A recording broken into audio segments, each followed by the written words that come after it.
युवकांनी किंवा समाजांनी समाजाच्या हितासाठी कुठलं आंदोलन केलं किंवा काही आहे नाही का हक्क अधिकारासाठी कुठं मीटिंग झाली की लगेच पोलिसांची धाड पडते आणि काही निरपराध युवकांवर गुन्हे सुद्धा दाखल होतात. परंतु आज सातपुड्यात कितीतरी गावात आहे नाही का उघड दारू आहे नाही का एमपीची किंवा इथली तिथली आहे नाही का विकली जाते, त्याच्यावर पोलीस काहीच करत नाही.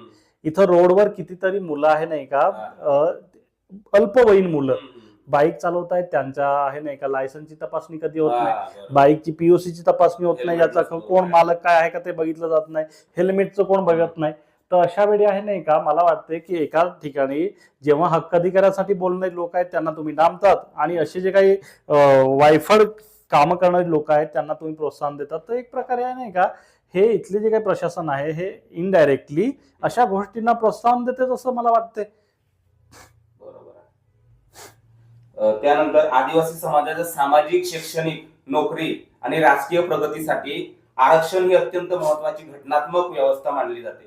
आरक्षणामुळे वंचित समाजाला मुख्य प्रवाहात येण्याची संधी मिळाली, नेतृत्व निर्माण व्हावे आणि समान विकास साधता यावा या त्यामागील मूलभूत उद्देश आहे. मात्र अनेकदा प्रश्न उपस्थित होतो की आरक्षणाचा लाभ खरोखर तळागाळातील गरजूपर्यंत पोहोचतो का आणि त्याची अंमलबजावणी योग्य, पारदर्शक व प्रभावीपणे केली जाते का.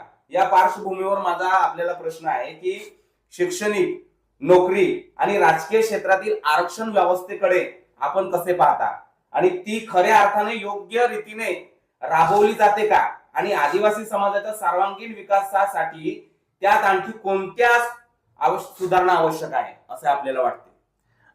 बघा, आदिवासी आणि दलित समाजाला आरक्षण आहे ते एका दिवशी आणि एकाच राज्यघटनेने दिलं.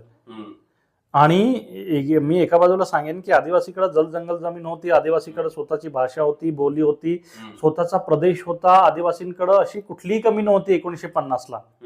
बरोबर. एक आहे नाही का इंग्रजांनी बनवलेले कायदे सोडले तर सगळी व्यवस्था आपल्या बाजूने होती. बरोबर. परंतु ज्या दलितांकडं इथल्या आहे ना वर्ण व्यवस्थेमुळे त्यांना अतिशय आहे नाही का इथं रोजच्या जीवनाशी आणि मरण्याशी प्रश्न होते, त्या दलित समाजानं आज जे आहेत खूप प्रगती केलेली आहे. प्रत्येक ठिकाणी ते आहे नाही का, मग ते सुप्रीम कोर्टातला चीफ जस्टिस असो त्यांचा झालेला आहे. आपलं तर हायकोर्टात एक जज होऊ शकत नाही. त्यांचे आहे नाही का IAS IPS पासून तर सगळे जे काही कॉन्स्टिट्युशनल पद आहे तिथं त्यांची माणसं आहेत. पण आपली माणसं शोधायला गेल्यावर आहे नाही का बोटावर मोजण्या एवढी सुद्धा लोक मिळत नाही. आणि मग काय होते की हे जे काही राजकीय, सामाजिक आणि आर्थिक जे आरक्षण आपल्याला मिळालेलं आहे, आता आजकाल काय होते की आदिवासींच्या आरक्षणाच्या नावानं बोललं खूप जाते, अंमलबजावणी किती होते.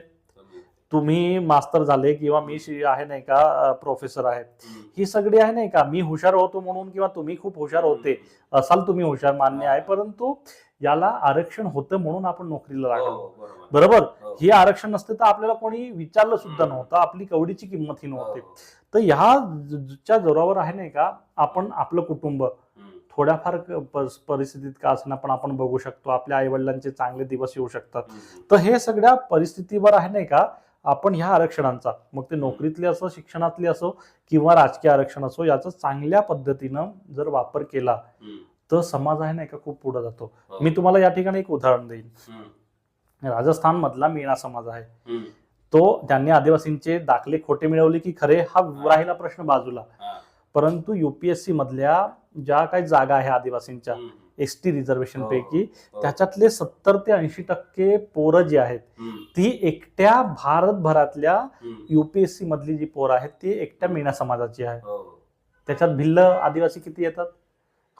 इथलेच नाही तर तुम्ही मध्य प्रदेश, गुजरात आणि राजस्थान मधले भिल्ल घेऊन टाका, पण एका बाजूला मीणा आणि दुसऱ्या बाजूला भिल्लांचा एक तरी कलेक्टर आहे नाही का वर्षातला होते का असं पाहायला आहे नाही का अतिशय दुर्मिळ आपल्याला हे वाटते.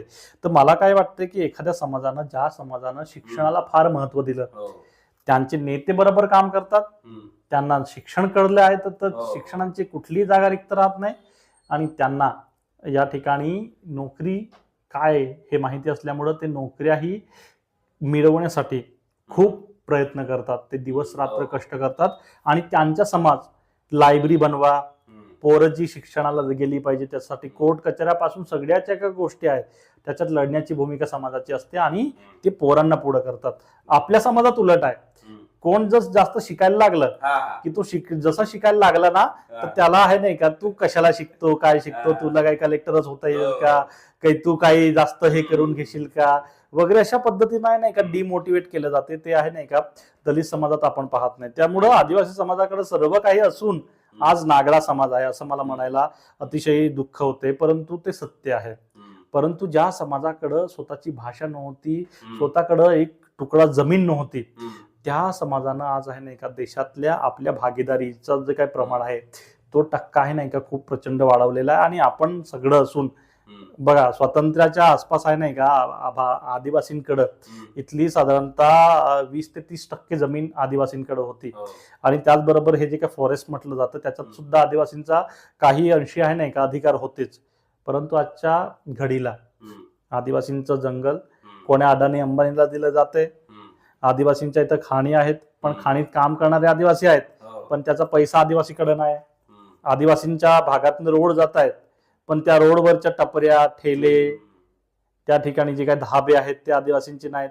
आदिवासींच्या भागात फॅक्टऱ्या बनलेल्या आहेत, MIDC आलेल्या आहेत पण एकही फॅक्टरी आदिवासींची नाही. हो, जिथं आदिवासी तिथंच धरण आणि तेच आदिवासींचं मरण असं चामोला नाटवा सांगतात. हो, एवढं पाणी आपण साठवलं त्या पाण्याचा एक थेंब तरी या नर्मदा घाटातल्या लोकांना मिळते का? नाही मिळत. किंवा जे पुनर्वसन झालेलं आहे त्या लोकांना मिळते का? तर त्यांना फक्त 4 एकर जमीन दिली